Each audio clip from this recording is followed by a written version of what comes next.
Good morning and welcome to Frank's School, 126th day of the 6th year, first video. The lighting, I wonder, is it what I wear?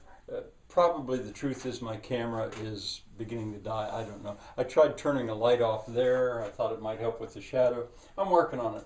Hydra's sex change. Actually, that's not my subject, but it's catchy. You know, sex, oh, that's fun. It's liable to catch somebody's interest. But I mean, I'm serious in a way. In my mind, Hydra is now feminine. She. I was uncomfortable saying it because Hydra's got more of a personality than that. And maybe Hydra always was feminine. I didn't bother to look again back at the Greek legend or myth or whatever, but I imagine Hydra was feminine. But she was so monstrous at the beginning. This tangle of terms and ideas in my head, she was so monstrous. I thought it was an it.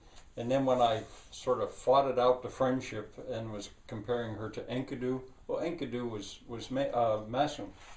Anyway, she's gone from neuter to feminine. I'm going to refer to Hydra, my friend, now as she. All right, the Barcelona group. I said Hydra led me to degrowth, and she did. And I found the Barcelona group with its degrowth. That whole complex. Well, it's a little bit like Vanity Fair for me in Pilgrim's Progress, because it's tempting to just stay there and never leave it, because there's so much to learn and there's so much being done. But no, I have to get past that. I have, like the pilgrim had to get out of Vanity Fair. That's so many words. And they're good words and they're good ideas, but they're words. And I really have to get past that. So I'm going to move on.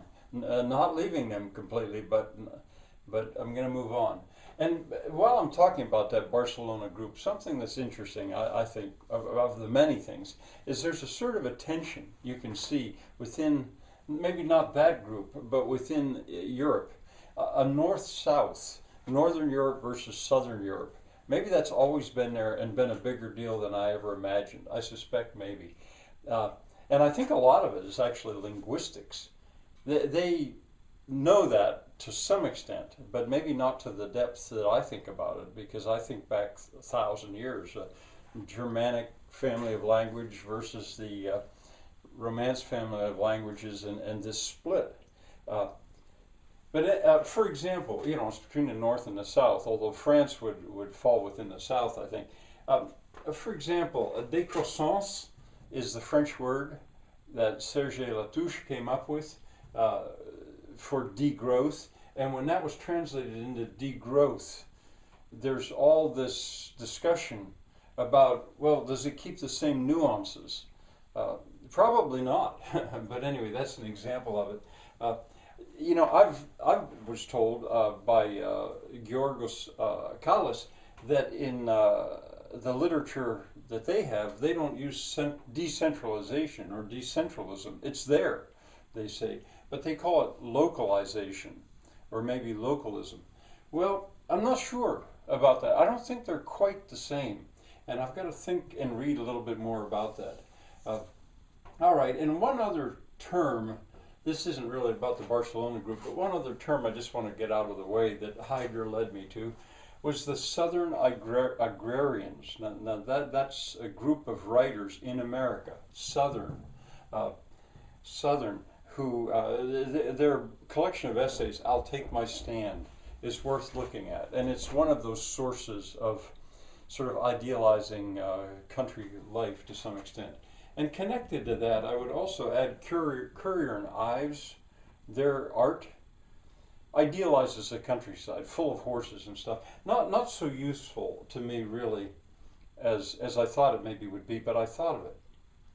These names, I had a guy talk to me, Jonathan Fair. He said, my name doesn't belong on there, not with those guys. I think it does. I put these guys in. I know these guys personally. I know them well. Breton Clayton, fabulous artist. He actually thought about doing a storyboard for my imaginary movie. Wayne Frost, possibly more than anybody else I know, he understands what's going on with me and what I'm doing. And he is also a wonderful artist. He speaks Portuguese. He knows Brazil. William Snyder does not really know about what I'm doing, but I just mentioned him as an example of a former student of mine who is a brilliant artist, and art for him is so easy. John Saulnier, now he's a photographer, and he knows what's going on. I can't say that he completely agrees with my thinking, but he knows what's going on. And as a photographer, what he chooses to photograph, documents. You know, they say that expression, a picture's worth 1,000 words. Yeah, and he takes very good pictures, but his subject matter, not so much his portraits of people, but the backgrounds that he chooses, or when there's no people in there at all. There you see help. In a sense, I think it helped for me. All right, I haven't been erasing things. Well, film. Other kind of artists, well, visual artists still. A film, John Saulnier is using stills. But there's also movies, that kind of film, and television. Nothing jumps to mind yet except my own efforts.